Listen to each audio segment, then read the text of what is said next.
Can you please welcome to the Bavard Bar stage the wonderful Matt Homewood?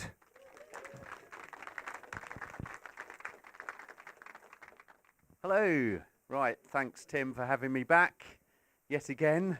Not sick of me yet. Yes, bizarre sports of Sussex past. I am a historian. I'm also a runner. I've mixed the two. So here we go.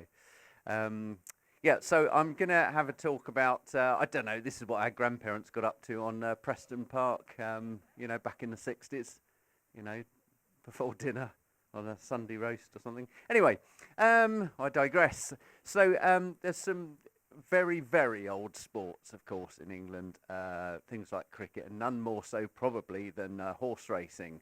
And long before the Brighton racecourse, there was the Lewes racecourse. I am a Louisian, so Lewes features fairly heavily in this. And yes, 1714 those started at the 70 years before the Brighton racecourse, that was. And anyway, it became a 3-day event, and they used to combine it or have it on the same weekend as the summer assizes. A lot of you might know that the assizes were the big court cases, the serious ones that they kept back, and every quarter, every 3 months, they would get the judges, etc., from around the country, mainly London, to come and preside over the big cases.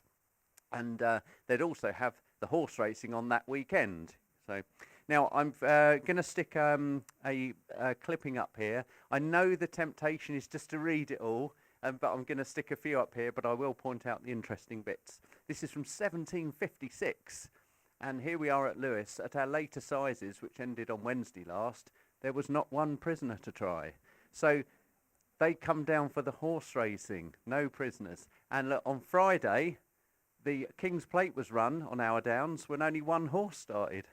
So we literally did have a one-horse race. Must have been riveting. They had more horses running on the Saturday. Oh, and by the way, one of our friends died last week, Thomas Dyke. So what we have a really early example in the newspapers. What's that? 270 years ago of sport, and it's for dignitaries coming from London to try prisoners, which there weren't any. By the way, our friend died, but the main thing is the horse racing. So you can see sport was very popular. This was one of the jockeys who would have been riding at that, a bit later than that, George Fordham, born in Cambridgeshire, but came down to Sussex to ride. I don't think he was that small. He could have had a huge horse, not very good for racing, but, Of course, cricket was a very old sport. Yet again, hundreds of years we've been playing cricket. This is Harry Baldwin without his belt. I mean, he's literally having to hold his trousers up here, isn't he? Which is no good for bowling, because as soon as he lets go, he'd just trip over himself, or he got the ball to the crease, wouldn't he?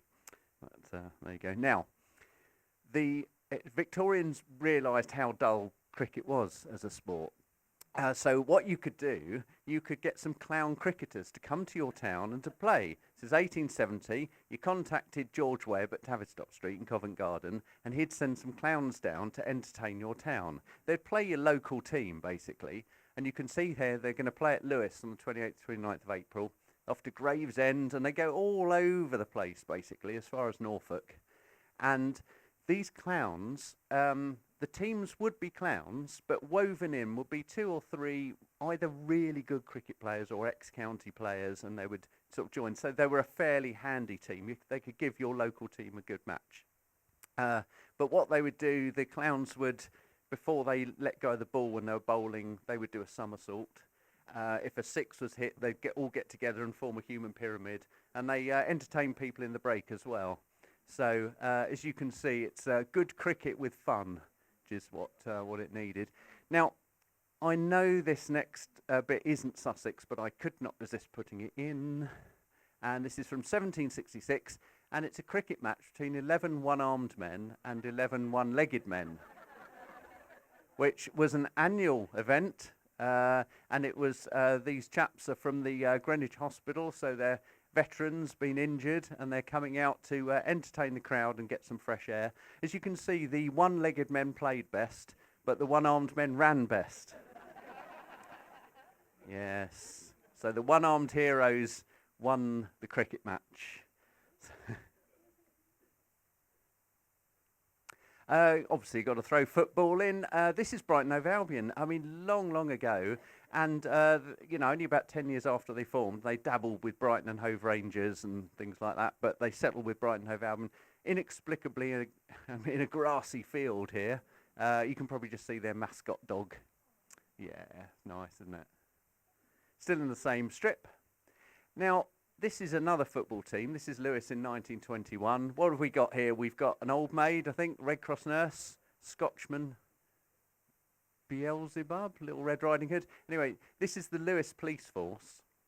And every year they had a charity match against the Lewes tradesmen. And yes, so you've got thousands of people. Anyone been to the Dripping Pan, which is the Lewes ground? Yeah. So if you go into the bar there, then you will actually still see these arches. So this is outside, but when they built the bar, they built it round the arches. So when you're actually leaning on the bar getting your drink, you've got the arches right next to you. So they're still there. So the year after this, there's a massive report in the newspaper. And it's really interesting, the 1922 version. And it was so popular that 3 Arsenal football players came down to lines and referee the match. They did realise fairly soon in they didn't have any jurisdiction over the game, so they just joined in. At one point, there was a man dressed as Friar Tuck. And at one point, he clashed heads with another player. This is in the report afterwards. He clashed heads with another player. Friar Tuck went down. Some men rushed on and fed him a black liquid. Friar Tuck immediately then jumped up, ran the full length of the pitch, shook hands with the opposition goalie, and then fell asleep in the nets. And still in the newspaper report, they don't know whether it was part of the entertainment or he was genuinely concussed. Another point, a small boy nicked the ball and ran off with it across the fields, and men chased after him. It's an amazing sight, a little kid running off with a ball and people dressed like that just running across after him. So who here has not heard of stool ball? Yeah, well, God, there's quite a few of you. Wow, not Sussex people then, obviously. Right, okay. Well, stool ball, cricket in the air, it was nicknamed. It's very much like cricket. You've got 2 batsmen, a bowler. You can hit 6. You can get caught out. You know, you do runs between the 2. Very similar, but you bowl underarm. So you didn't need a level playing field. You could play it anywhere on rough ground, that sort of thing. So here we have a little drawing here. And this woman here has caught the ball in her pinny.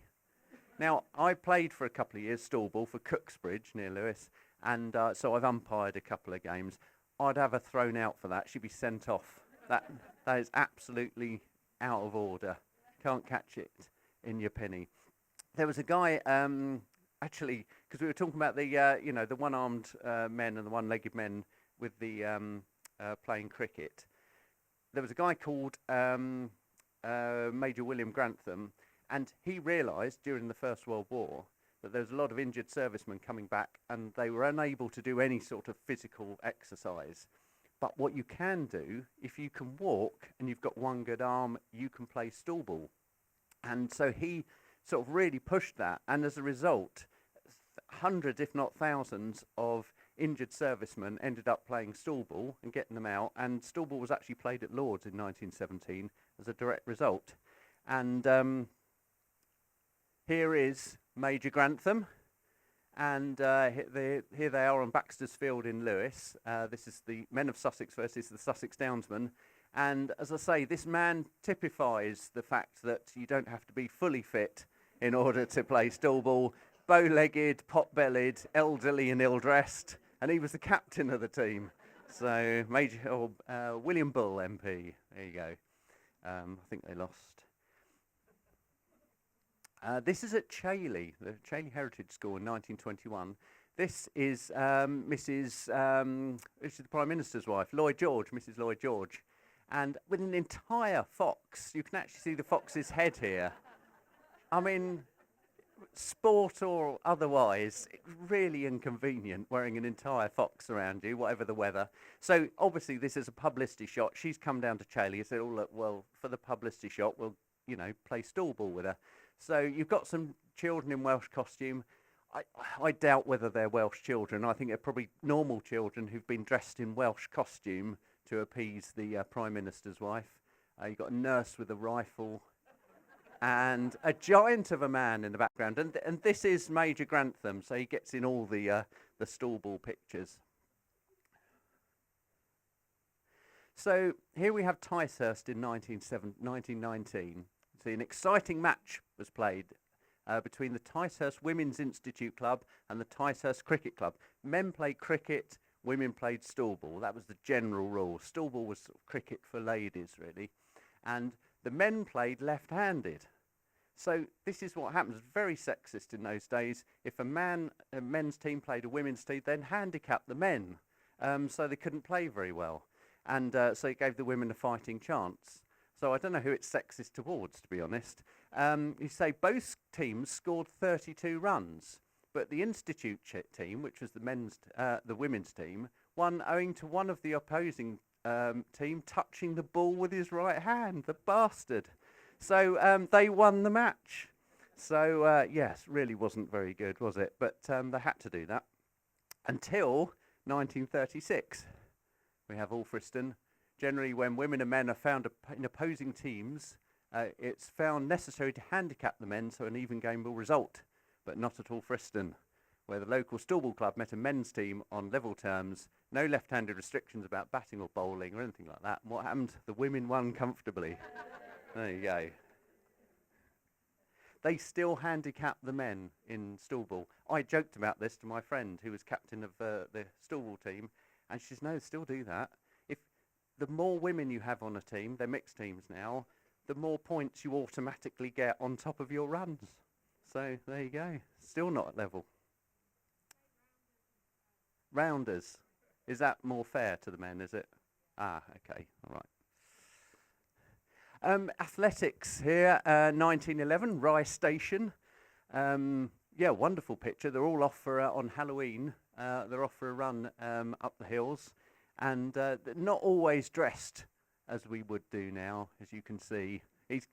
Keep your cap on, basically, when you're doing a cross-country race, and these really awful shoes, which must have been really bad to run on. But the Victorians and the Edwardians absolutely loved their athletic sports, and you couldn't move for it in Sussex.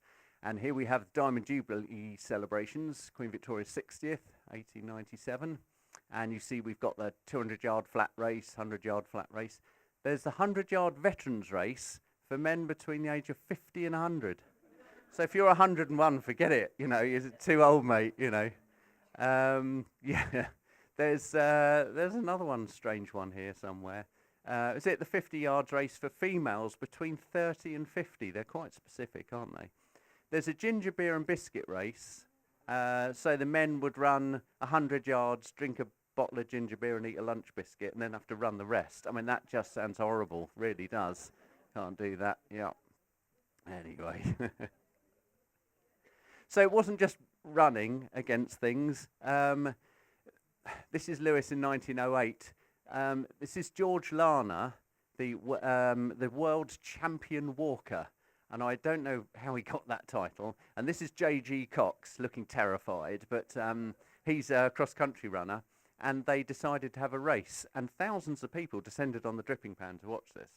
And so George Larner, the walker, he would have to walk 3 miles, and Coxey there would have to run 4 round a cinder track. So he'd have to, because it's a 400-metre track, quarter of a mile, he'd have to overtake him 4 times before the end in order to win.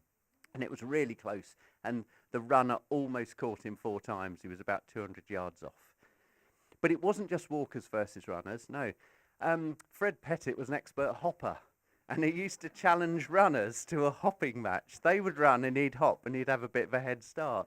And as you can see here, that Fred Pettit should hop 55 yards, while Albert Banks should run 100 yards. So Fred Pettit wasn't an idiot. He just he worked out how far these guys could run, or how fast they could run 100 yards in, worked out how much he could run in that same time, and challenged them, and he always won by a couple of yards.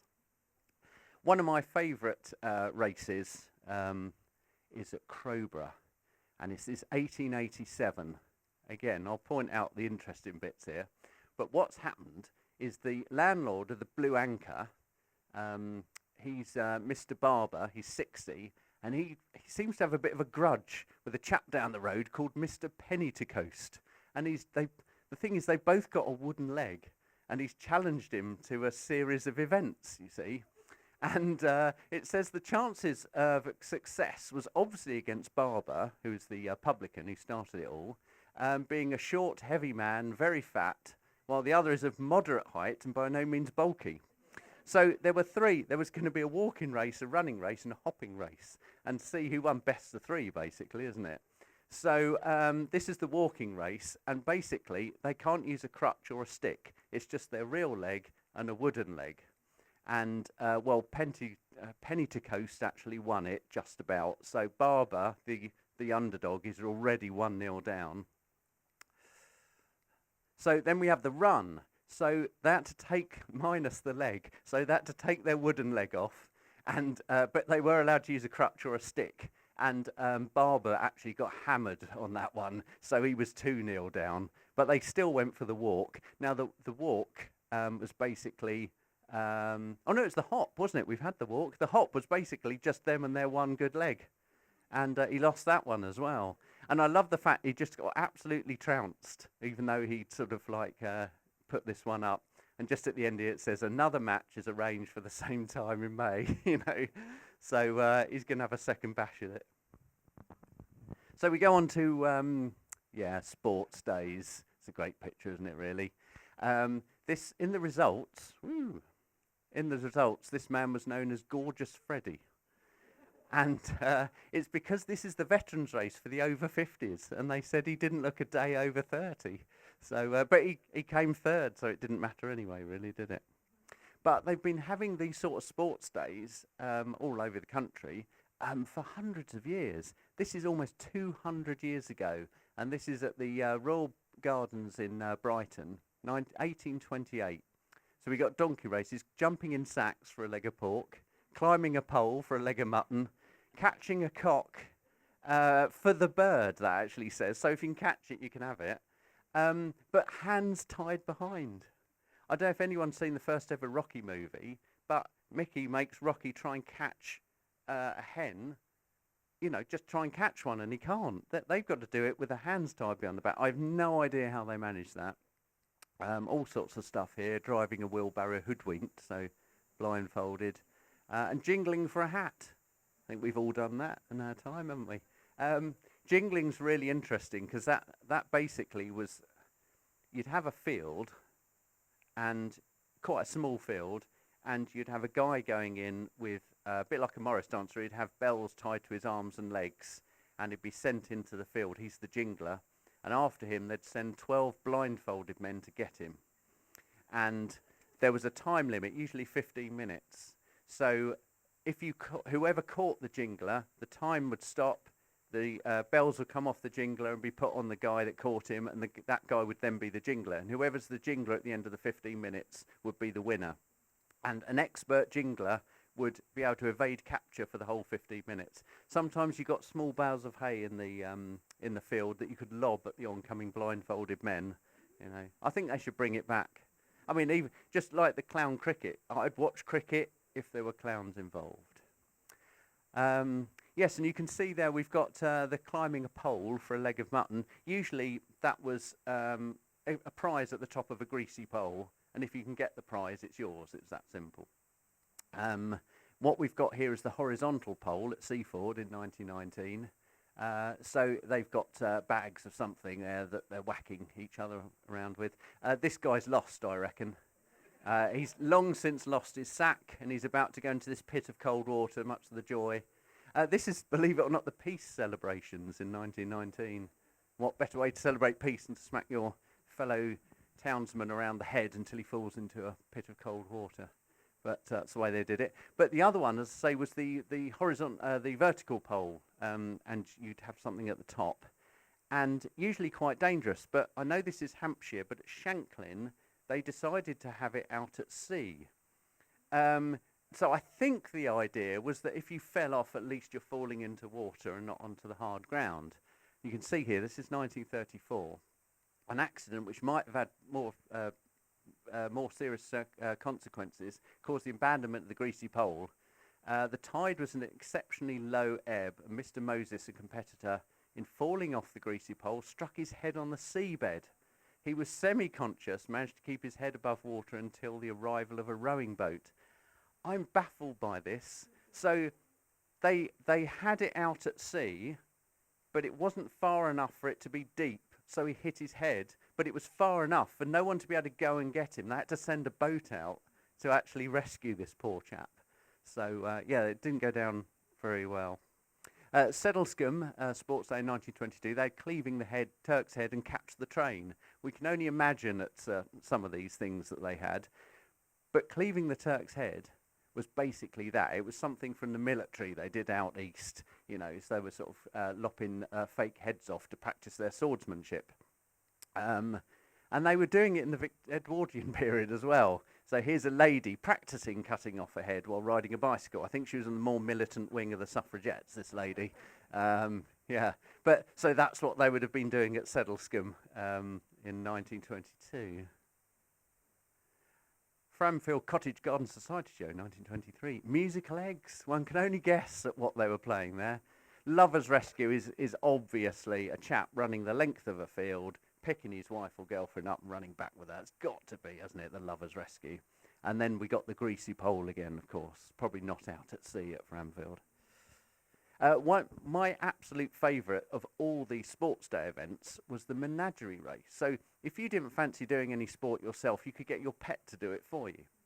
And I'm going to show you a list of the entrants, 1883 at Lewes, for the menagerie race.